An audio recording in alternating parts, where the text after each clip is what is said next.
ઓમકાર બોલીને ખાલી એમ જ નમો વરિહંતાણમ નમો સિદ્ધાણમ નમો આયર્યાણમ નમો ઉવજ્જાયાણમ નમો લોએ સબ્બ સાહૂણમ એસો પંચણમુક્કારો સબ્બ ભાવપણાસણો મંગલાણમ ચ સબ્બેશિમ પરમં હવૈ મંગલમ અજ્ઞાનતિમિરાંધાનાં જ્ઞાનાંજન શલાકયા નેત્રમુન્મીલિतं येन તસ્મૈ શ્રી ગુરવે નમઃ. આપણા માટે ખૂબ મંગળ ઘડી છે આજની. એક તો ઘણી બધી મંગળ વસ્તુઓ થઈ રહી છે. સાહેબજી આપણા સંઘમાં હાજર છે અને પાઠશાળા આપણે ખબર બધા મોટાભાગના આપણે બધા પાઠશાળામાં ગયા હતા નાના ત્યારે. તો એ ગ્લોબલ હમ ચલે પાઠશાળાનું ઇનિશિયેટિવ બોમ્બેમાં સંકિત ગ્રુપે કર્યો છે. સાહેબજી આપણને ખબર છે બધાની ખૂબ પાછળ લાગેલા છે. તો સાહેબજીના હાથે આપણા છોકરાઓને આપણે એનું જે યુએસ ખાતેનું લોન્ચ એમના દાદા આપણા ત્યાં પહેલી વખત આવ્યા હતા જે જવાના હતા કેલિફોર્નિયામાં. એના માટે અહીંયા સાહેબજી આપણા ત્યાંથી લોન્ચ થાય છે. તો ગ્લોબલ પાઠશાળા ઇનિશિયેટિવ સાહેબજી છોકરાઓને આપજો. છોકરાઓ બધા બેને લઈને આમ ફરજો જરા. આવી જાઓ. Pull it higher. But everybody touches. So these are all the Pathshala kids. પાંચ પાઠશાળાના છોકરા કે આપણે કે પંચ પરમેશી. તો આમ એવું બધું કોઇન્સિડન્ટલી થયું કે 5 છોકરાઓ આજે પાઠશાળા. મને એમ કેટલો આનંદ છે કે જસ્ટ અમેઝિંગ કે 5 છોકરા આપણે ગ્લોબલ ઇનિશિયેટિવ કરી રહ્યા છે આજે. જણા ફોર્મ ભરવાનું. ફોર્મ ભરવાનું ને ગાથા કરવાની. એટલે ઇટ્સ અ વેરી સિમ્પલ અને ઇઝી સ્કીમ. સાહેબે આપણને કાલે સમજાવી હતી, હમણાં ફરી સમજાવશે ફરી પાછા ટૂંકમાં. એને બહાર કાઢ, એનું મોઢું દેખાય. Or let me lift it so you guys can all be on the bottom of it, okay? Face the camera. So, all right, very good. Bolo Jini Shashana. Okay, you can take it out, put it outside. I'll take care of it. Okay. So, Nana, they need to carry carefully. 4 of you. QR code scan કરવાનું છે ને બાબડો. હા હા બહાર મૂકે જ હમણાં will announce only બધાને અત્યારે બેઠા છે એ લોકોને તો કે કોઈને બોલવું હોય તો બોલી શકે. શું જે પૈસા છે ના ના પૈસા તો નથી. આપણે પૈસા માટે દેવાની ઈચ્છા હોય તો ન દઈ શકે. that will be different topic. will have we will converse about many aspects. આપણો ભાવ એ છે કે બધા પાઠશાળામાં આવે જોડાય. તો પૈસા ઇમ્પોર્ટન્ટ નથી. આપણે ઓનલાઈન દાખલા લેતા હોઈએ તો અમારે એટલે જે બી ફોર્મ ભરે એટલે કોઈ પ્રૂફ આપવું પડે કે હા એ તમને FAQ મોકલી આપું તો આપણે સંઘમાં FAQ આવી ગઈ છે. આવી ગયો છે send out the ને, FAQ to everybody in the સંઘ. બરાબર છે. ચાલો સુંદર. ચાલો હમ ચલે પાઠશાલા એ સ્કીમ માટે આપણે ગયા વખતે વાત કરેલી, ગઈકાલે આપણે વાત કરેલી. એને પ્રોત્સાહન બહુ જ સારું મળેલું. ગયા વખતે લગભગ 90,000 જેટલા નાના મોટા ભાઈ બહેનો આ યોજનાની અંદર જોડાયેલા અને લગભગ કેટલાક તો એવા હતા કે 3,000થી પણ વધારે ગાથાઓ 125 દિવસની અંદર કંઠસ્થ કરેલી. એમાં એક ભાઈ બહેન એ બંને ઉપદાન કરવા માટે ગયેલા અને એ ઉપદાન દરમિયાન 47 દિવસની અંદર લગભગ 500થી પણ વધારે ગાથાઓ એ 47 દિવસની અંદર જ ભાઈ બહેને એ કરેલી. એટલે એક રીતે જોવા જતાં લોકોનો ઉત્સાહ આ બાબતની અંદર ઘણો વધારે હતો અને ઘણો સારો અભ્યાસ આના કારણે લોકોનો થયો પણ છે. અને પાઠશાળાઓ બધી ધમધમતી પાઠશાળાઓ થઈ છે. પહેલાં એવું હતું કે ભાઈ વિદ્યાર્થી આવે ગાથા આપીને જતો રહે, પાઠશાળામાં બેસે નહીં. હવે મિનિમમ અડધો કલાક બેસે તો જ સિગ્નેચર કરીને આપે. એટલે બધી જ પાઠશાળાઓ ફૂલ. એમાં પણ પાઠશાળામાં શિક્ષિકાબેન કે શિક્ષક 1 કે 2 જ હોય. હવે બધાની ગાથા કેવી રીતે લેવાની? એટલે તે વખતે પછી દરેક સંઘોમાં જે આગળ 5-7 વિદ્યાર્થીઓ એવા હોય કે જેની શુદ્ધિ સારી હોય એવા વિદ્યાર્થીઓને ગાથા લેવા માટે મૂકી દીધા. અને એ હિસાબે શિક્ષક શિક્ષિકાઓની સંખ્યા પણ બીજી રીતે ઘણી વધી ગઈ. હમણાં જ મલાડ જગવલ્લભ પાર્શનાથ કે એના 100 વર્ષ પૂરા થયા. તો એ તીર્થ નિમિત્તે તે સમયે એક નક્કી કર્યું કે આપણે દરેક મુંબઈમાં જે પણ શિક્ષક શિક્ષિકાઓ ભણાવે છે એ બધાનું બહુમાન કરવું છે. તો તે વખતે 1200 જેટલા શિક્ષક શિક્ષિકાઓ ત્યાં હાજર હતા અને 1200 શિક્ષક શિક્ષિકાનું એ શ્રી સંઘે 2300 એટલા માટે કે 23માં ભગવાન એટલે 2300 રૂપિયાથી એ બધાનું બહુમાન કરેલું.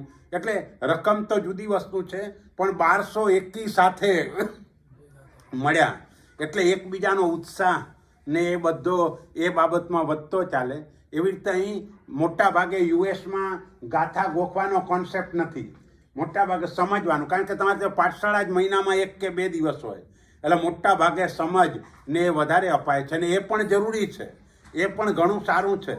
કારણ કે એક વખતે એલેમાં જોયું કે એક 8 વર્ષનો બાળક હતો, એને 8 વર્ષના બાળકને જ્યારે ઓલું એમેઝોનથી પાર્સલ આવ્યું એટલે તરત જ ગાર્બેજ કર્યું જોઈને. એના પપ્પાએ કહ્યું, ભાઈ ગાર્બેજ શા માટે કરે છે? તો કે આ કોઈને અપાય નહીં, કારણ કે આમાં મીટને પ્રમોટ કરે એવો એક શબ્દ છે, એટલે આપણે પાછું મૂકીએ તો એ દોષ આપણને લાગે, એટલા માટે આપણે આ ન કરાય. અને એટલે આટલી સમજ એ પાઠશાળામાંથી આવે છે. ગયા વખતે સાન ફ્રાન્સિસ્કોમાં પર્યુષણ હતા, તો એક ઘરે ગયા, એ મારવાડી ઘર હતું, પણ ભાઈ બહેન, એક 4 વર્ષની ઉંમર ને એક 6 વર્ષની ઉંમર. 6 વર્ષની ઉંમરની દીકરી, 4 વર્ષની ઉંમરનો દીકરો. હવે એને જન્મથી આજ દિવસ સુધી કાચું પાણી નથી પીધું, રાત્રે ચોવિયાર જ કર્યા છે, તીવિયાર પણ નથી કર્યા. અને 6 વર્ષની દીકરી, એને કીધું આવતા વર્ષે આવશું ને એટલે આપણે મળીશું. મને કે આવતા વર્ષે ચોક્કસ આવજો. મેં કહ્યું કેમ ચોક્કસ? તો કે ભાઈ ભગવાને તો 8 વર્ષે દીક્ષા લેવાની કીધી છે ને, એટલે તમે ધારો કે આવતા વર્ષે અમારા સંઘમાં ના આવો તો મને તો 8 વર્ષ થઈ જાય, હું દીક્ષા લઈ લઉં, પછી હું ક્યાં હોઉં, તો આપણે પછી મળવાનું ન થાય, એટલે આવતા વર્ષે તમે ચોક્કસ આવજો. અને એ દરમિયાન કોઈક આવ્યું ઘરની અંદર ઓલો આઈસ્ક્રીમ લઈને, ઓલો 4 વર્ષનો એનો ભાઈ, એ કે જૈન કા ઘરે અભક્ષ્ય ખિલાને કે લીએ આયે હો, વાપિસ લેકે જાઓ. અને એમ કરીને એને પાછો મોકલી દીધો કે ભાઈ આઈસ્ક્રીમ આપણાથી ન ખવાય, તો કેમ આવી રીતે લઈને આવ્યો? એટલે આ ભૂમિમાં પણ આ સંસ્કારો જોવા મળે છે.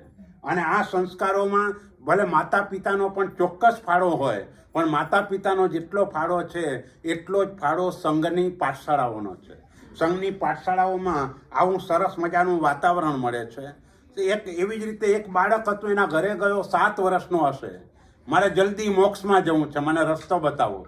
હવે 7 વર્ષનો બાળક કે મારે મોક્ષમાં જવું છે, એટલે મેં કીધું ભાઈ તારે મોક્ષમાં જવું છે કે દેવલોકમાં જવું છે?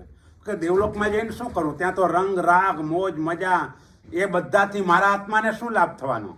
મને તો મારે આત્માનું સુખ જોઈએ છે. હવે 7 વર્ષના બાળકમાં આટલી સમજ આવી ક્યાંથી? આ બધી સમજ પાઠશાળા દ્વારા આવતી હોય છે. માતા પિતાના સંસ્કારો ચોક્કસ કામ કરતા હોય, પણ એનું જે વાતાવરણ છે એ વાતાવરણથી આ બધું ઘડાય. અને એ જ બાળક 2 વર્ષ પછી મુંબઈ આવ્યો, હજી પર્યુષણનું અઠવાડિયું જ બાકી હતું, એના મા બાપ ઘાટકો પર ગયા, એ મારા ઘરે આવ્યો. મને કે હું આશીર્વાદ લેવા આવ્યો છું, આ વખતે મારે 28 કરવાની છે, મને આશીર્વાદ આપો. હવે એ વખતે એને 28 કરી, 9 વર્ષની ઉંમરે.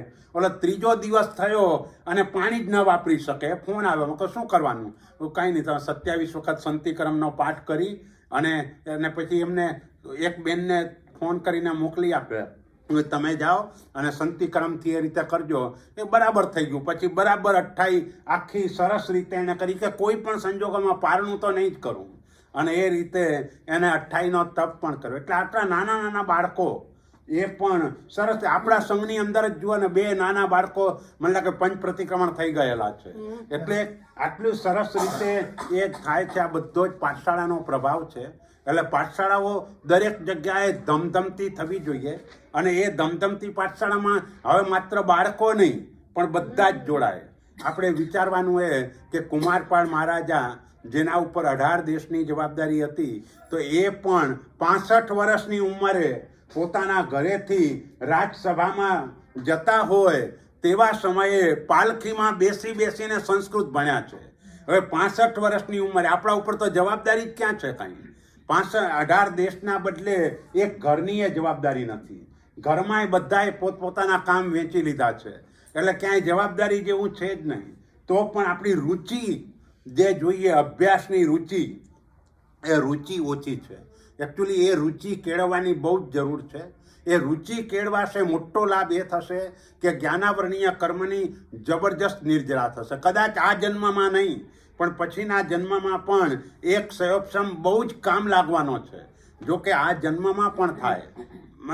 અમારે ઈરલા ઉપર એક માજી હતા 80 વર્ષની ઉંમર, અને એમને કોઈ અઠ્ઠાઈ કરેલી ને પારણા પ્રસંગે હું ઘરે ગયો તો બધા મહેમાનો જતા રહ્યા હતા, એટલે એમને કહ્યું કે મને જરાક સામાયિક લેવડાવો ને.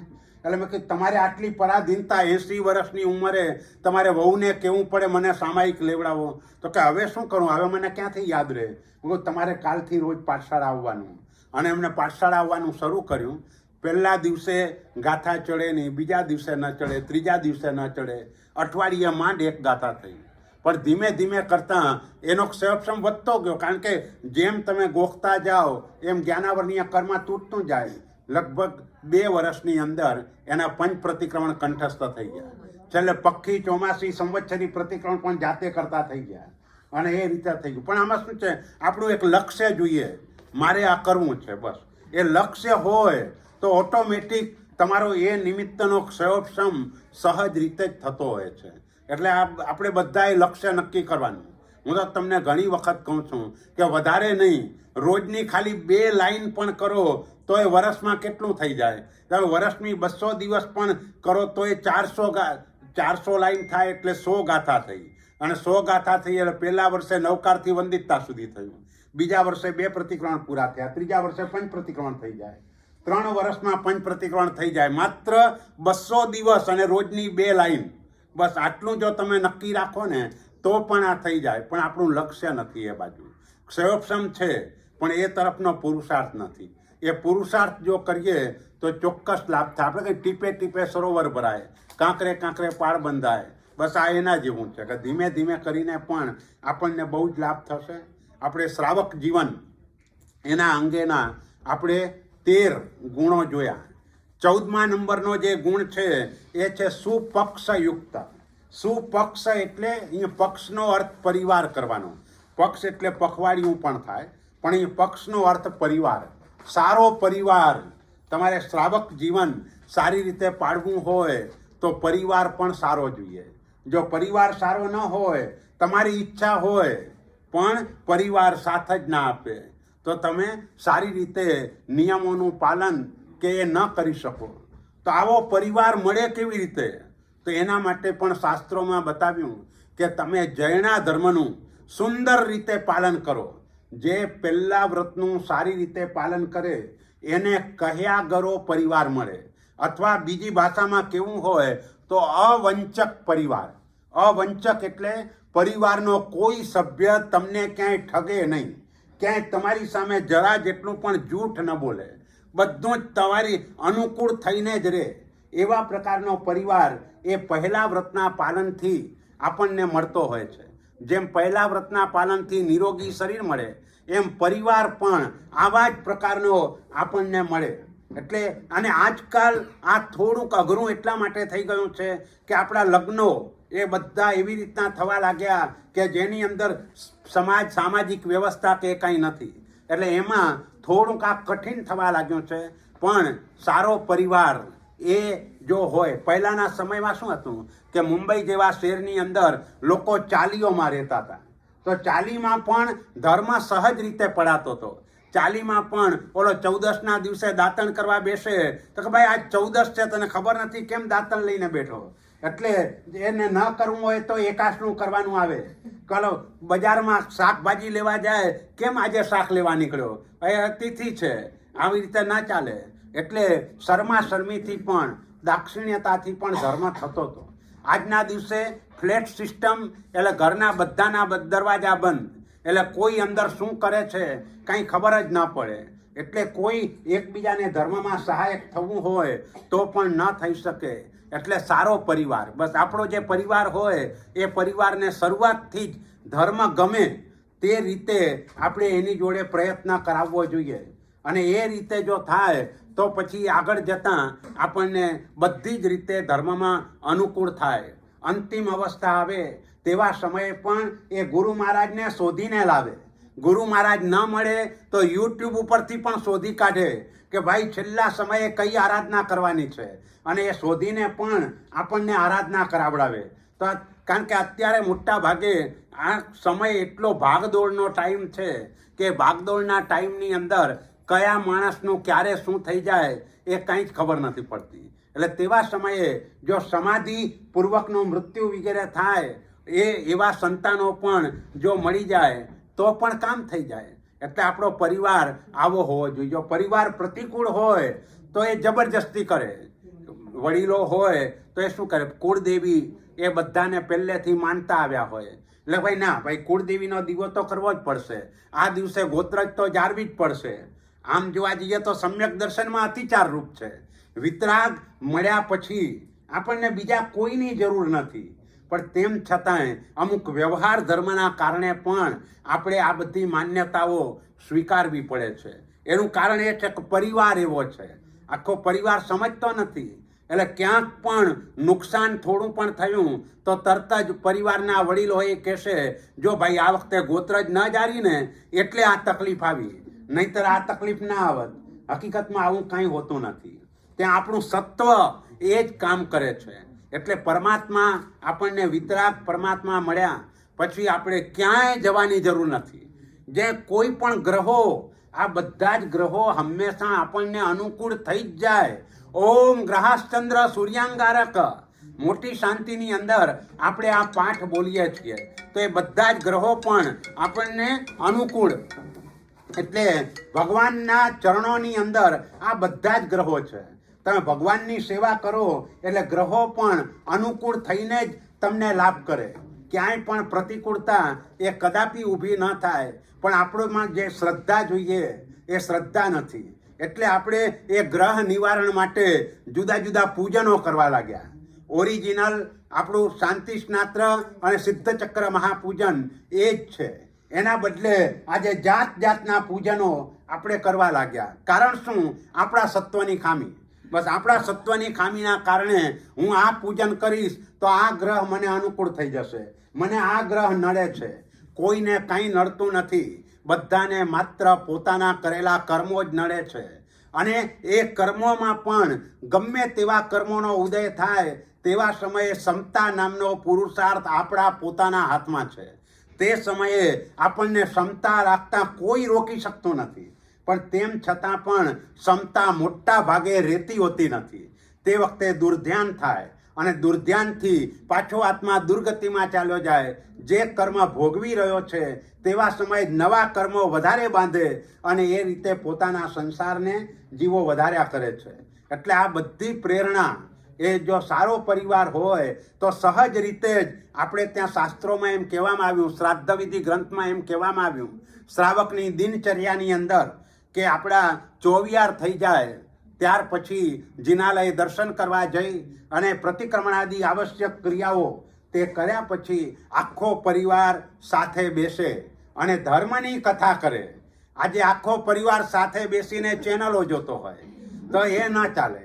ધર્મની કથા, ધર્મની વાત એ જ કરવાની છે. એટલે આપણે શ્રાવક માટે આમ સવારથી લઈએ તો શ્રાવક તું ઉઠે પ્રભાત, 4 ઘડી લે પાછલી રાત.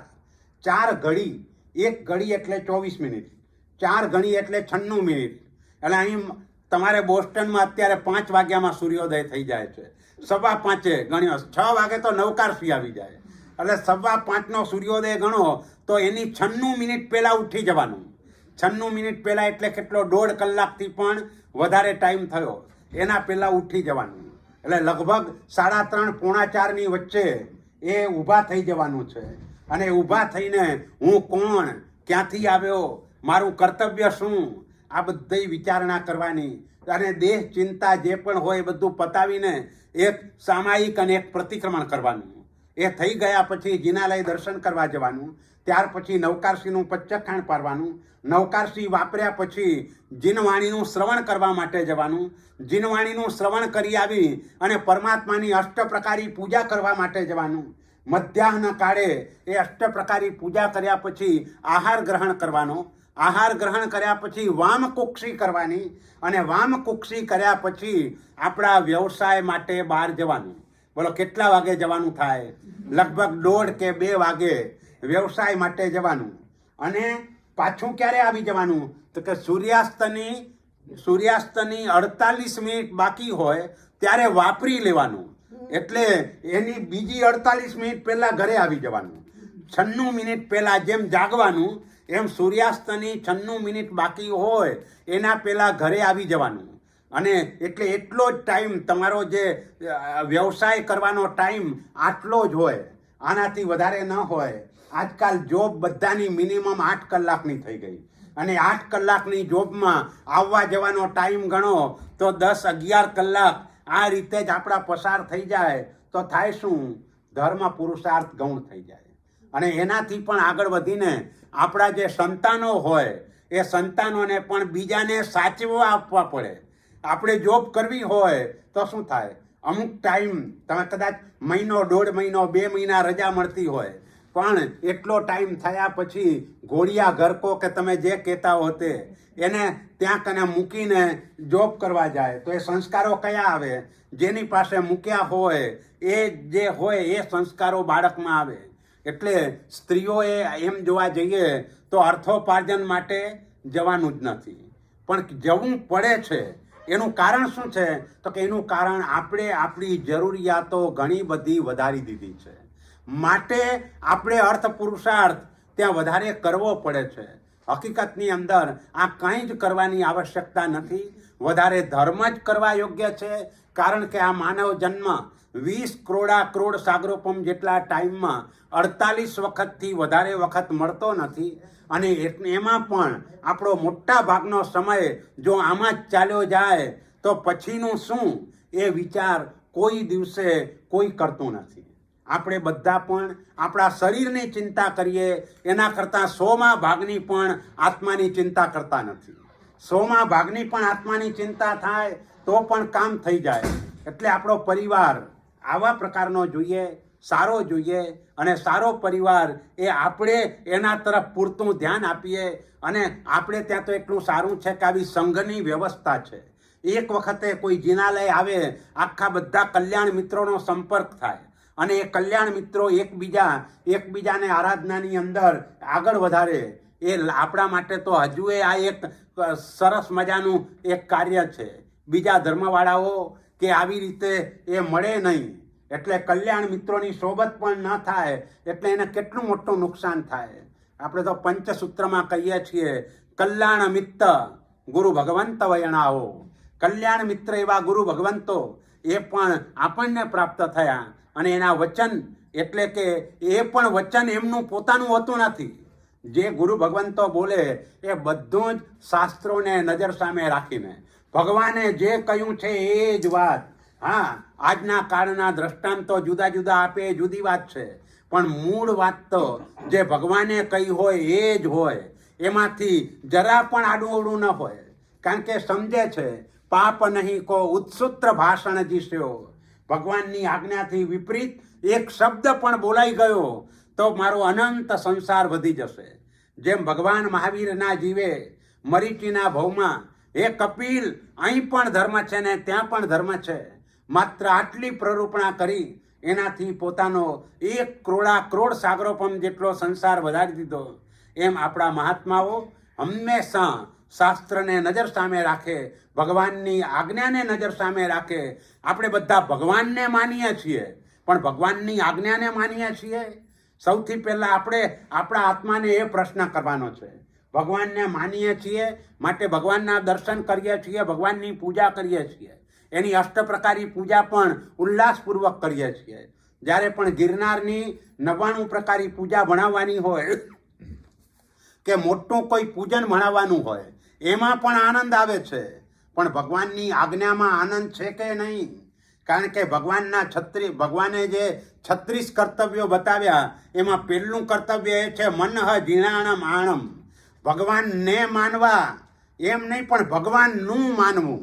આપણે બધા ભગવાનનું કેટલું માનીએ છીએ? ભગવાનનું માનવાનું છે. ભગવાન પાસે કદાચ ઓછું વધતું અવાશે તો ચાલશે, તમે બધા દૂર દૂર છો અને એના કારણે કદાચ દર્શન પૂજા ઓછા થાય તો ચાલે, પણ ભગવાનને ન માને, ભગવાનનું ન માને તો મોટું નુકસાન થાય. એટલે ભગવાને જે કહ્યું છે એને માનવાનું છે. અને એ માનવાનું, જો સારો પરિવાર હોય તો એ સહેલું થઈ જાય. સારો પરિવાર ન હોય, આપણે કહીએ ભાઈ આજે તો આઠમ છે એટલે લીલોતરી ન વપરાય, એટલે કદાચ એ બાળક હોય તો આપણી જેમ એ પણ સ્વીકારે ભાઈ આજે મગજ ખાવાના છે, પણ એ એમ કે ભાઈ કેટલા દિવસ લીલોતરી નથી ખાવાની. નવપતજીની હોળીના દિવસો હોય કે પછી પર્યુષણના દિવસો હોય તો તે વખતે એટલે એનો અર્થ શું થયો કે ભાઈ લીલોતરીને કાયમ માટે છોડવાની છે. એના બદલે આપણે તો 12 તિથિમાંથી એ 5 તિથિમાં આવી ગયા, અને એ 5 તિથિ છોડતા પણ હકીકતમાં આપણે છોડતા નથી. એના ઉપરનો રાગ તો ઊભો જ છે, મોઢું બગડી જાય છે. ટિફિનની અંદર જ્યારે સૂકી વસ્તુ આવે ત્યારે મોઢું બગડે છે. એટલે એનો અર્થ શું થયો કે ભાઈ લીલોતરી ઉપરનો રાગ તો ઊભો જ છે, તો એ રાગને તોડવાનો છે, એ મોહને તોડવાનો છે, તો કામ થશે. એટલે ભગવાનની આજ્ઞા આજ 5 તિથિ લીલોતરી ન વપરાય એવી ભગવાનની આજ્ઞા નથી.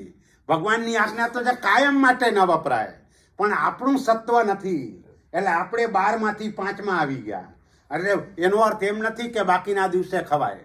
એટલે જેમ એમ કીધું કે ભાઈ 8મ 14ના પૌષધ કરવાનો, એનો અર્થ એમ નથી કે બાકીના દિવસો એ નહીં કરવાનો, પણ 8મ 14ના તો ચોક્કસ કરવાનો. બાકીના દિવસોમાં શક્તિ હોય, સંજોગો હોય તે પ્રમાણે. એટલે હંમેશા અર્થઘટન આવી રીતે કરવાનું, કે એવું નહીં વિચારવાનું કે ભાઈ આ દિવસે વપરાય, આજે ઓલું કઠોળ વાપરવાનું એટલે આવતીકાલે લીલોતરી વાપરવાની છૂટ, એવું ન હોય. અને કઠોળ પણ હકીકતમાં વાપરવાનું હોતું નથી. આપણે અત્યારે જે કઠોળ વાપરીએ છીએ ને એ પણ સચિત જ છે. બોલો, ઉપદાનની અંદર તમે હતા તો ઉપદાનની અંદર તમને ક્યાંય આખા કઠોળ નહોતા, અને સાથે સાથે ઉપદાનની અંદર તમને ખાખરા પણ નહોતા મળતા. કેમ નહોતા મળતા? એનું કારણ શું? અવાજ આવે એટલે. પણ અવાજ આવે એટલે એનું કારણ શું? અવાજનું કારણ શું? કેમ કે ખાવાનું તો છે જ નહીં. તમે ખાઓ, અવાજ આવે છે એટલે ખાઓ છો એ? ના, એ એટલા માટે કે અવાજ આવ્યો એને પણ અનક્ષર શ્રુત કહેવાય. પેલું અક્ષર શ્રુત છે, તમે બોલો છો એ અક્ષર શ્રુત છે. આ અનક્ષર શ્રુત છે. એનાથી પણ સામેના ખ્યાલ આવે છે કે ભાઈ આ ખાખરા ખાય છે, એટલે એનાથી પણ એનો બોધ થયો, શ્રુતનો બોધ થયો. એટલા માટે નથી વાપરવાનું. એટલે એ પણ જ્ઞાનની વિરાધના છે. જેમ ખાતા ખાતા બોલીએ તો જ્ઞાનાવર્ણીય કર્મ બંધાય, એમ ખાખરો ખાઈએ તોય જ્ઞાનાવર્ણીય કર્મ બંધાય. ખાલી પૌષધમાં નથી ખાવાનું એવું નથી. આપણે એમને એમ પણ ખાઈએ તો પણ એનો અવાજ તો આવે, અને અવાજ આવ્યો એટલે અનક્ષર શ્રુત થઈ ગયું. આપણે શ્રુતના 14 પ્રકાર કહીએ છીએ. જેમ બાળક સામે બેઠું છે, હવે બાળકને તમે કાંઈ બોલતા નથી, પણ બાળકને તમે આમ ઈશારો કરો એટલે બાળક દોડતું આવે છે. તો બાળક દોડતું આવ્યું એટલે શું થયું? એ અનક્ષર શ્રુત થયું. બાળક સંજ્ઞાથી સમજે છે. સામાયિક લઈને બેઠા, ચાવી તમારી પાસે છે, અને શ્રાવિકા આવીને કે ભાઈ ચાવી તમારી પાસે છે, એટલે બોલો નહીં પણ આમ ડોકું ધૂણાવી દો. તો ડોકું ધૂણાવ્યું એ શું થયું? એ શ્રુત જ થયું. એ અનક્ષર શ્રુત છે. એ પણ એની જ વિરાધના થઈ. એટલે આ બધી જ્ઞાનની આસાધના છે. ઘણી વખત આપણને ખબર નથી હોતી કે આને પણ જ્ઞાનની આસાધના કહેવાય. એટલે આ પણ આસાધના, અનક્ષર શ્રુત. જેમ બોલવું એ અક્ષર છે, એમ ન બોલવાથી પણ જેનાથી સમજાતું હોય એ બધું અનક્ષર શ્રુત કહેવાય. એટલે આ બધી ઘણી બધી કાળજી આ બધી બાબતમાં આપણે રાખવાની હોય છે. એટલે સારો પરિવાર, ધાર્મિક પરિવાર જો મળે તો બધા એકબીજાનો ઉત્સાહ વધારીને, અને આજકાલ આ આપણને સારું જોવા મળે છે. આજે તમે મુંબઈ, અમદાવાદ કે સુરત આવા બધા ક્ષેત્રોમાં તમે જુઓ તો પહેલાં ભલે એક દીકરાએ દીક્ષા લીધી હોય, પણ વર્ષ 2 વર્ષ જાય એટલે મોટા ભાગે આખો પરિવાર દીક્ષિત થઈ જતો હોય છે. તો એ કેવી રીતે થયો? બસ આ પરિવાર ધાર્મિક હતો. એટલે ધાર્મિક પરિવારના કારણે જ્યારે પણ જાય ભાઈ તમારી આરાધના શું ચાલે છે, એટલે જવાબ તો આપવો પડે. અને એટલે તે વખતે કે ભાઈ આ આરાધના કરો, આ આરાધના કરો, અને ધીમે ધીમે પછી એ પણ સંયમના રંગે રંગાઈ જાય અને બધા ચારિત્ર ગ્રહણ કરે છે. પહેલાંના સમય છેલ્લા 10 વર્ષમાં જુઓ કેટલા પરિવાર સાથે આ બધાની દીક્ષા થઈ. આ ઉદયવલ્લભ, મેઘવલ્લભ, હૃદયવલ્લભ આખો પરિવાર જ છે ને. અને એ પરિવારમાં પણ આમ જોવા જઈએ તો દીક્ષાનું મુહૂર્ત તો હૃદયવલ્લભનું જ નીકળ્યું હતું, ઉદયવલ્લભનું નીકળ્યું જ નહોતું. અને તે વખતે ઓલા 2 ભાઈઓ ઘરની અંદર બેસીને વાત કરતા હતા કે જો ભાઈ તને તો દીક્ષાની રજા મળી ગઈ છે, એટલે હવે જ્યારે પણ નાણ મંડાય એટલે હું પણ તારી જોડે અહીંયા કને પ્રદક્ષિણા આપીશ, અને ઓઘો આપવાનો આવે ત્યારે હું આગળ આવીને ઊભો રહી જઈશ. અરે પહેલા ઓઘો હું લઈ લઈશ, પછી મારા હાથમાંથી તો કોઈ ઓઘો લેવાના નથી ને. તને તો અમે ઓઘો મળવાનો જ છે, તારું તો મુહૂર્ત નીકળી જ ગયું છે. અરે તારે ક્યાં ચિંતા કરવાની જરૂર છે. એટલે ઓલા હૃદય વલ્લભ માર સાહેબ એમને સમજાવે વિકાસ, એટલે એમ કે ભાઈ તમે પછી વાયણા અને આ બધો વરઘોડો એનું શું, તો હું તમારી જોડે જમવા આવું જ છું ને, એ વાયણા થઈ ગયા. અને વર્ષીદાનના વરઘોડામાં તમારી જોડે જ રહેવાનો છું ને, એટલે મારું વર્ષીદાન એ રીતે થઈ ગયું. અને એમ કરીને અને આ વાર્તાલાપ ચાલતો હતો. એવા સમયે આ મેઘવલ્લભ સુરી મહારાજ અને એમના શ્રાવિકા એ બંને, એટલે તે વખતે સંસારીપણામાં પણ ભગવાનની પૂજા કરવા ગયા હતા અને બહાર આવીને આ વાર્તાલાપ દરવાજેથી સાંભળ્યો. એટલે એને કહ્યું કે આ દીકરાઓને પણ જવું જ છે, ભાઈ આપણે સંસારમાં રહીને શું કામ છે. અને પછી આખો પરિવાર એક સાથે દીક્ષિત થયો.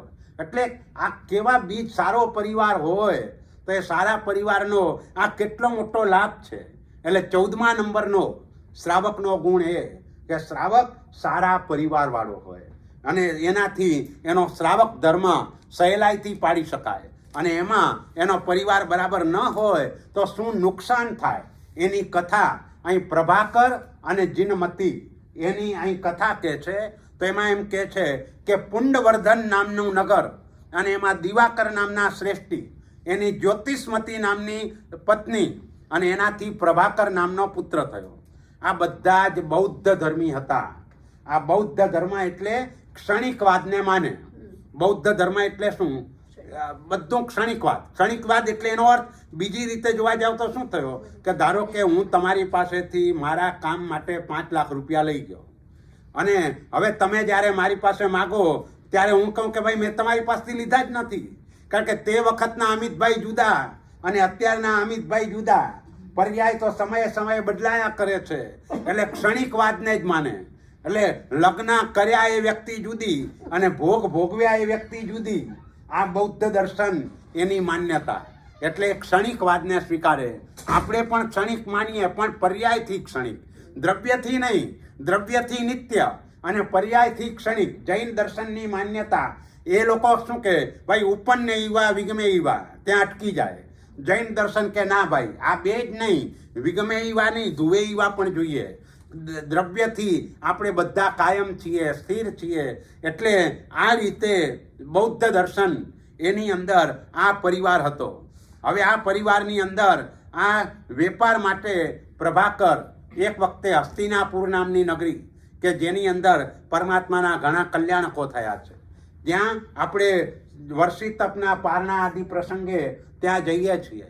તો એ હસ્તિનાપુર નામની નગરની અંદર ગયો. ત્યાં જીનદાસ નામનો શ્રેષ્ઠી હતો. હવે આ પ્યોર જૈન અને એની જે દીકરી હતી એ દીકરીનું નામ જીનમતી હતું. અને જીનમતી ખૂબ સરસ આરાધક, પણ હવે એનું રૂપ વગેરે જોયું, એના સંસ્કારો જોયા અને આ મોહિત થઈ ગયો. એક કે ભાઈ હવે મારે લગ્ન તો આની જોડે જ કરવા. એટલે હવે આ બૌદ્ધ, આ જૈન. એટલે જ્યારે એના પિતાશ્રીને કેવડાવ્યું કે ભાઈ તમારી દીકરી અમને આપો, ત્યારે પિતાશ્રીએ કહ્યું હું તો જે શુદ્ધ રીતે જૈન ધર્મ પાળતો હશે એને જ મારી દીકરી પરણાવીશ. મારે બીજા કોઈ ધર્મવાળાને મારી દીકરી પરણાવવી નથી. હવે આ રૂપથી ને ગુણથી બંને રીતે આકર્ષાઈ ગયેલો. એટલે પ્રભાકરે નક્કી કર્યું કે જે થાય તે હું જૈન ધર્મ સ્વીકારી લઉં. અને એમ કરીને એને માત્ર લગ્ન માટે થઈને એને જીનમતીની સાથે એના મેરેજ થાય એટલા માટે એને જૈન ધર્મ એ રીતે સ્વીકાર્યો. લોકો એને એમ સમજતા હતા કે પહેલાં કપટથી એને જૈન ધર્મ સ્વીકાર્યો. કપટ એટલા માટે કે અંદરનો આશય એ હતો કે ભાઈ લગ્ન થઈ જાય પછી આપણે આપણા રસ્તે, પણ એક વખતે જીનમતી મને મળી જાય એટલે મારું કામ થઈ જાય. પણ એ કપટથી જૈન ધર્મ એ સ્વીકાર્યા પછી ધીમે ધીમે ધીમે તત્વને સમજતો થયો. એટલે એને સંસાર ઉપરથી વૈરાગ્ય જાગ્યો કે ભાઈ આ તો સંસાર અસાર છે, આવા સંસારની અંદર મારે કંઈ રહેવાય નહીં. કોઈ પણ સાધુ સાધ્વીજી ભગવંતો આવે એટલે સુપાત્ર દાન વગેરેનો લાભ એ પણ એ લેવા માંડ્યો. અને સાધુ ભગવંતોનો સંસર્ગ પરિચય વધવાના કારણે એને જૈન ધર્મનું જ્ઞાન એ પણ વધારે સારું પ્રાપ્ત થવા લાગ્યું. એટલે તે વખતે એને સાધુ ભગવંત પાસે 12 વ્રતોને સ્વીકારી અને શુદ્ધ શ્રાવક થયો. હવે કપટ નથી, પહેલાં કપટ હતું. એ આશય એ જ હતો, લગ્ન માટે થઈને મારે આ જૈન ધર્મ સ્વીકારવો છે. હવે સમજી ગયો અને શુદ્ધ રીતે એને આ વ્રતોને સ્વીકારી શુદ્ધ શ્રાવક થયો. અને હવે એ જીનદાસે પણ, એટલે પોતાની જે પુત્રી હતી એ પુત્રી એને જીનમતી એને પરણાવે છે. અને પરણાવ્યા પછી એને હવે ખ્યાલ હતો, એટલે જીનમતી એ પાક્કી જૈન ધર્મી હતી, એટલે વ્યવહારથી પણ બીજા કોઈ જગ્યાએ જવું નહીં. એ પછી અજ્ઞેલ બાબા હોય, સિદ્ધિવિનાયક હોય, હનુમાનજી હોય, કોઈ જગ્યાએ જવું નહીં, આવો એનો નિયમ હતો. એટલે હવે લગ્ન થઈ ગયા અને લગ્ન થઈ ગયા પછી જીનમતીને એની નણંદ અને સાસુ એ બંને કહેવા લાગ્યા કે હવે આ બુદ્ધ દેવને પગે લાગ. હવે તે વખતે તો હવે એને કહ્યું કે ભાઈ હું તો આ નહીં કરું, કારણ કે જૈન ધર્મથી એ વિપરીત છે. ભિક્ષુઓને વંદના કર, આપણે જેમ મહાત્મા કહીએ એમ એ ભિક્ષુ કે ભિક્ષુઓને વંદના કર, જીનમતીએ ના કહ્યું. ત્યારે એની નિંદા કરી. પણ એ જાણીને પ્રભાકર એ પણ હવે પાક્કો જૈન ધર્મી થઈ ગયો હતો. એટલે એને માતાને કહ્યું કે હવે આપણું સાથે રહેવાનું જામશે નહીં, કારણ કે રોજ ઘરની અંદર સંકલેશ થશે. એ પણ પાક્કી જૈન ધર્મી છે અને મને પણ પાક્કો જૈન ધર્મ જ હવે પાળવો છે, માટે અમે અલગ રહીશું. એટલે પ્રભાકર અને આ જીનમતી હવે અલગ રહેવા લાગ્યા. એટલે આ રીતે પણ કેટલોક સમય પસાર થયો પછી માતા પિતાએ પ્રભાકરને કહ્યું તું ભિક્ષુઓને નિમંત્રણ કર. એટલે માતા પિતાએ કહ્યું એટલે નિમંત્રણ કર્યું. પણ માતા પિતાએ ભિક્ષુઓને કહી રાખેલું કે મારો દીકરો કોઈના સંપર્કમાં આવવાથી પાક્કો જૈન ધર્મી થયો છે, માટે તમે કોઈ પણ સંજોગોમાં એને પાછો અહીં બૌદ્ધ બનાવી દો અને લાવી દો. એટલે ત્યાં કને ભિક્ષુઓને આમંત્રણ આપવા ગયો એટલે મંત્રેલી કોઈ વસ્તુ આપી દીધી અને આપવાના કારણે એના શરીરમાં વ્યંતરીનો પ્રવેશ થયો. હવે વ્યંતરીનો પ્રવેશ થયો એટલે ઘરે આવીને જીનમતીને પણ કે આ ભિક્ષુઓ આવવાના છે, એના માટે ભોજનની તૈયારી કરો. કે ભાઈ હું તો નહીં કરું. એટલે ભાઈ પોતે ભોજનની તૈયારી કરવા લાગ્યો. પણ જીનમતી સમજી ગઈ, ઉપાશ્રયમાં ગઈ. જે સાધુ ભગવંત ઉપાશ્રયમાં બિરાજમાન હતા તે જ્ઞાની હતા, એટલે એમને બધી જ વાત કહી. ત્યારે મહાત્મા પણ સમજી ગયા. એટલે મહાત્માએ એને બીજું મંત્રેલું પાણી આપ્યું અને એ પાણી એને આવીને પાઈ દીધું. એટલે વ્યંતરીનો ઉપદ્રવ નીકળી ગયો અને ત્યાર પછી સરસ રીતે જૈન ધર્મનું આરાધન તેઓ બંને કરવા લાગ્યા. એટલે આ અનુકૂળ પરિવાર નહોતો તો તકલીફ થઈ. પાછળથી ભલે એ રીતે બંને સમજી ગયા, જૈન ધર્મી બની ગયા, એટલે એ પોતાને બચાવી શક્યા, પણ પોતાના માતા પિતા આદિને તે ન બચાવી શક્યા. એટલે આપણો જે હોય પરિવાર તે આવો હોવો જોઈએ, સારો પરિવાર, ધર્મને અનુકૂળ આવે એવા પ્રકારનો પરિવાર. એ 14મા નંબરનો શ્રાવકનો ગુણ છે. 15મા નંબરમાં દીર્ઘ દ્રષ્ટિપણું. દીર્ઘ દ્રષ્ટિ એટલે લાંબો વિચાર કરવો. આપણે ત્યાં 4 પ્રકારની બુદ્ધિ કહીએ છીએ: ઔત્પાતિકી બુદ્ધિ, વૈનયિકી બુદ્ધિ, કાર્મિકી બુદ્ધિ અને પારિણામિકી બુદ્ધિ. ઔત્પાતિકી બુદ્ધિ અભયકુમાર જેવી, બિરબલ જેવી, ગમે તે સંજોગો ઊભા થાય તરત રસ્તો કાઢી લે. વૈનયિકી ગુરુનો વિનય કરવા દ્વારા જે બુદ્ધિ આવે એને વૈનયિકી કહેવાય. આમ ભણવામાં કક્કાના ચોથા અક્ષરમાં 14મા અક્ષરમાં ઢ હોય, પણ ઢ હોવા છતાં પણ ગુરુની સેવા એવી કરે કે ગુરુનો વિનય કરવાના કારણે એને એવી બુદ્ધિ આવે કે બધાને પાછળ રાખી દે અને આગળ નીકળી જાય. પણ એનું કારણ વૈનયિકી બુદ્ધિ છે. રત્નસુંદર સુરી મહારાજ પણ વૈનયિકી બુદ્ધિથી આગળ આવેલા છે. તો આ વૈનયિકી બુદ્ધિ, કાર્મિકી એટલે કામ કરતા કરતા આવડે. જેમ લુહારનો દીકરો લુહારી કામ, સુતારનો દીકરો સુતારી કામ, સોનીનો દીકરો સોનીનું કામ, બસ એમ આપણી દીકરી હોય તો રોટલી વણતા સહજ રીતે આવડે. તો એ કાર્મિકી છે. અને પારિણામિકી, અહીં દીર્ઘદ્રષ્ટિપણું એટલે પારિણામિકી. લાંબો વિચાર કરી અને પછી કાર્યમાં પ્રવૃત્ત થવું. એનો લાભ અને નુકસાનને બરાબર જાણવા. આ કામ કર્યા પછી લાભ થશે કે નહીં, અને લાભ થશે તો કેટલો થશે, એ બરાબર સમજી અને પછી કાર્યમાં પ્રવર્તવું એને દીર્ઘદ્રષ્ટિપણું કહેવાય. તો આવી દીર્ઘદ્રષ્ટિપણું એ પણ હોવું જોઈએ. એ હોય તો શ્રાવક ધર્મ એનું પાલન બહુ જ સારી રીતે થઈ શકે. પણ એ પારિણામિકી બુદ્ધિ એટલે કે મતિ જ્ઞાનનો આ પ્રકાર છે. આ શ્રુત જ્ઞાનનો પ્રકાર નથી, પણ એની મતિ આ રીતે વારંવાર વિચાર આદિ કરવાના કારણે ઘડાયેલી હોય અને એટલે આ બુદ્ધિથી એ સારું નરસું એ બધું જ જાણે. તો આવું દીર્ઘદ્રષ્ટિપણું એના માટે પણ એ એક કથા છે. એમાં ધન શ્રેષ્ઠી એની વાત છે. એ વાત તમે ઘણી વખતે સાંભળેલી હશે, પણ આપણે બીજા કોઈના નામની કે વાત નથી કરતા અહીં. પણ એકને 4 પુત્રો અને 4 પુત્રવધુઓ, અને હવે જ્યારે પોતાની ઉંમર થઈ તેવા સમયે એમણે વિચાર કર્યો કે હવે આ હું કઈ વહુને આ કયા કાર્ય મારે સોંપવા જોઈએ. એટલે એના માટે પરીક્ષા લેવાનું નક્કી કર્યું. એટલે સગા સંબંધીઓને બધાને એક વખતે બોલાવ્યા. બધા સગા સંબંધીઓની હાજરીમાં 4 વહુઓને બોલાવી અને 4 વહુઓને બોલાવીને 5 ડાંગરના દાણા 4 વહુઓને આપ્યા. પહેલીને આપ્યા. મોટી વહુ હતી એણે તો વિચાર કર્યો, એને એમ કહ્યું કે હું જ્યારે માગું ત્યારે મને પાછા આપજો. હમણાં તમે આ 5 દાણા છે તમારે સાચવવાના. એટલે મોટી વહુએ તો વિચાર કર્યો કે આને સાચવીને શું કામ છે, ફેંકી દીધા. અને જ્યારે પણ હશે ત્યારે આપણા ઘરમાં કોઠાર તો ભરેલા જ હોય છે, માગશે ત્યારે 5 દાણા આપી દઈશું એમ સમજીને મોટી વહુ હતી એણે બધા દાણા ફેંકી દીધા. બીજી વહુ જે હતી એણે દાણા ઉપરનું જે કવર હતું એ કાઢી નાખ્યું ને 5 દાણા ખાઈ ગઈ. એટલે ચોખા ડાંગરના ફોતરા કાઢી નાખ્યા અને આ ખાઈ ગઈ. ત્રીજી જે હતી એને એક ડબલીની અંદર એ દાણાને સંગ્રહ કરીને રાખ્યા, જ્યારે માગશે ત્યારે હું આપી દઈશ. અને ચોથી એને એ 5 દાણા પોતાને પિયર મોકલ્યા અને પિયર મોકલીને કહ્યું કે મારા સસરાજીએ આ 5 દાણા આપ્યા છે, તમારું કામ ખેતી કરવાનું છે, એટલે હવે આ વરસાદ આવે એના પહેલાં આ 5 દાણાને વાવી લેજો, એટલે એનાથી ઘણા દાણા મળશે. એટલે આ રીતે 4ની પરીક્ષા કરવા માટે એક 4 વહુઓએ આ પ્રમાણે આચરણ કર્યું.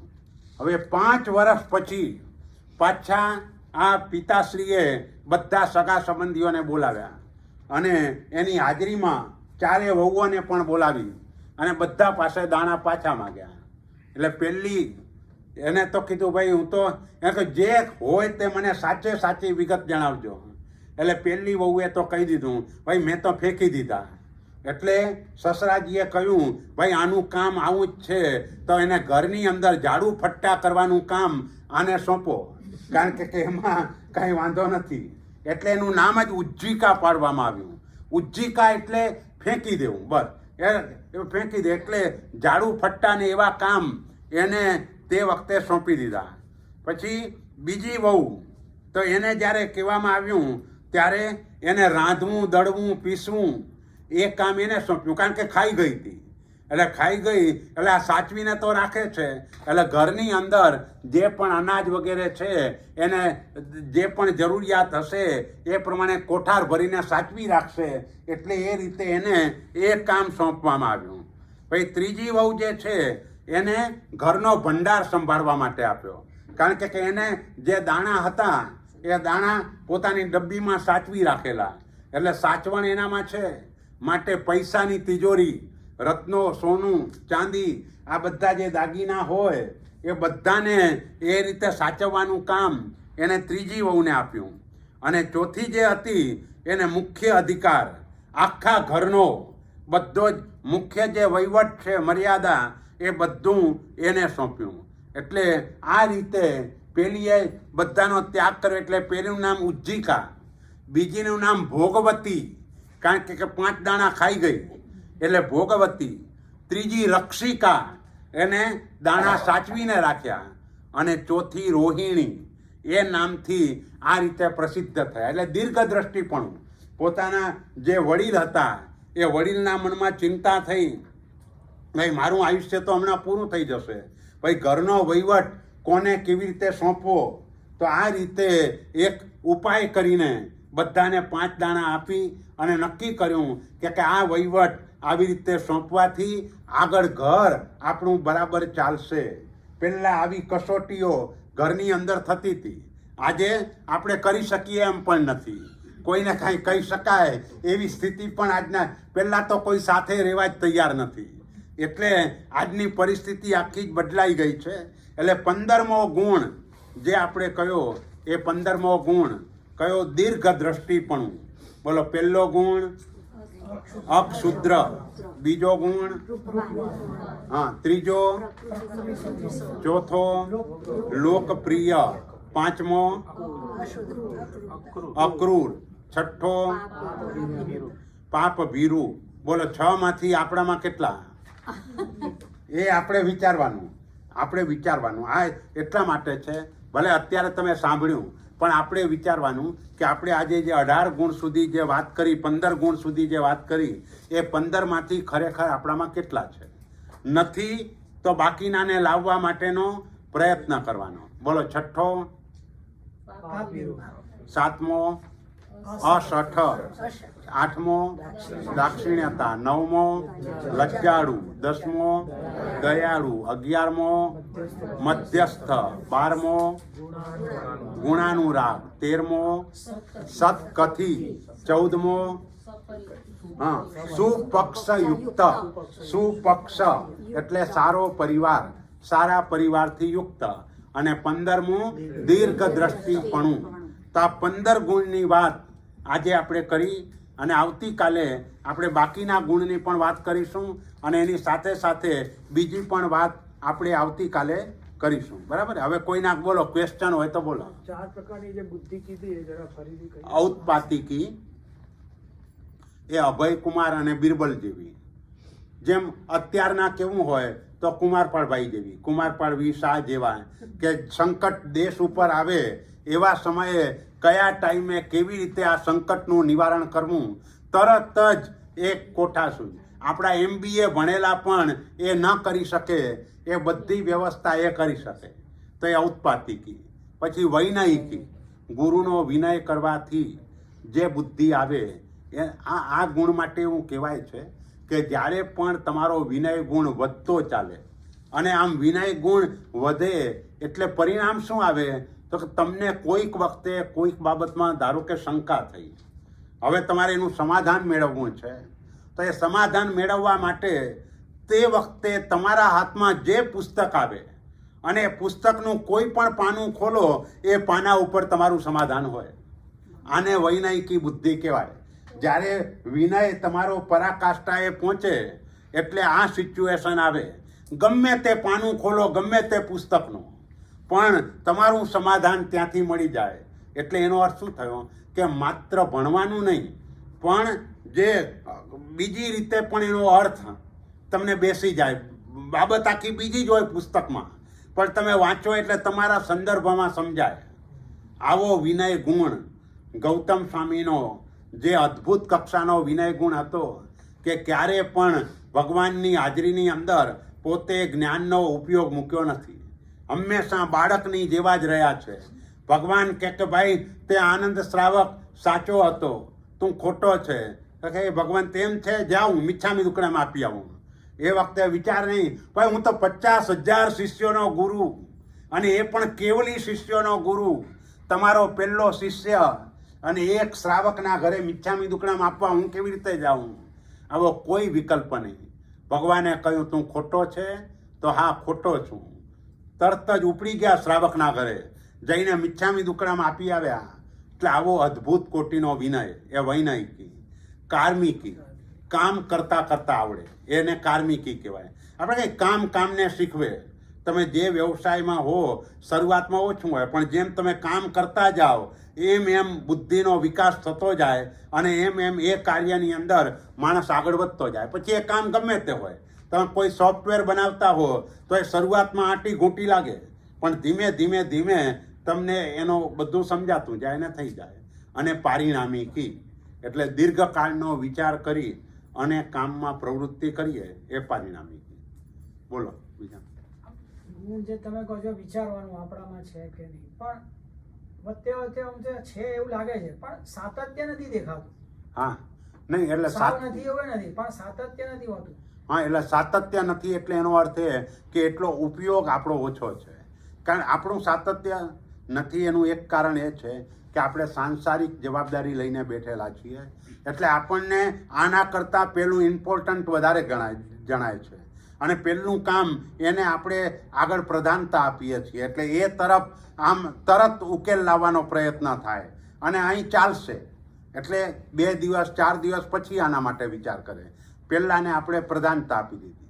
એટલે હંમેશા મુખ્યને ગૌણ ન બનાવાય, પણ આપણે બધાએ આ ધર્મ મુખ્ય હોવા છતાંય એને ગૌણ બનાવી દીધો. આપણા સંસારના કાર્યોને આપણે મુખ્ય બનાવી દીધા, એટલે એ બાબતમાં ક્યાંય પણ ઓલો અંતરાય કે કંઈ આવતો હોય તો પેલા જીવ એને દૂર કરવાનો પ્રયત્ન કરે. આ તરફનો એનો પ્રયત્ન ઓછો હોય છે સ્વાભાવિક. બીજા બધા ગુણોમાં તમે પોતે કઈ કરી શકો. 14મો ગુણ છે એમાં તમે શું કરી શકો? એમાં મેં તમને કહ્યું કે ધારો કે આ જન્મની અંદર તમે ઉત્કૃષ્ટ રીતે જૈના ધર્મનું પાલન કરો તો એ પાલનના પ્રભાવે નેક્સ્ટ જન્મની અંદર તમને પરિવાર આવો જ મળે કે જે તમને બધી જ રીતે અનુકૂળ હોય એવા પ્રકારનો પરિવાર મળે. અને આ જન્મમાં આપણે એ રીતે પછી સમજી લેવું પડે કે પરિવાર ગમે તેવો હોય પણ આપણે સતત લેટ ગો જ કર્યા કરવાનું અને સતત ભગવાનની આજ્ઞાને નજર સામે રાખી અને મારાથી શું થઈ શકે એ રીતે આપણે આગળ વધવાનો પ્રયત્ન કરવાનો.